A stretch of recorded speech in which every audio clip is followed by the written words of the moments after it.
عبرت حاصل کرنا۔ شیر، بھیڑیا اور لومڑی اکٹھے مل کر شکار کو نکلے۔ ان کے شکار میں نیل گائے، جنگلی بکرا اور خرگوش ہاتھ آئے۔ شیر نے دیکھا کہ بھیڑیا اور لومڑی بھی اس شکار میں اپنے حصے کی خواہش رکھتے ہیں۔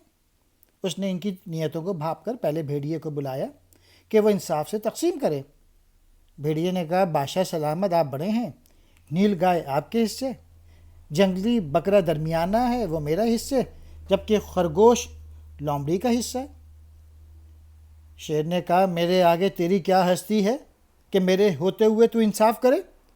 اس نے بھیڑیے کو قریب بلا کر اس زور سے پنجہ مارا کہ وہ فوراً ہلاک ہو گیا۔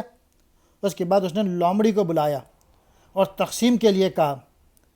لومڑی نے باادب ہو کے کہا، جناب تقسیم کیسی؟ یہ نیل گائے آپ کے صبح کے ناشتے کی ہے، جنگلی بکرا دوپہر کو اور خرگوش رات کو تناول فرما لیجیے گا۔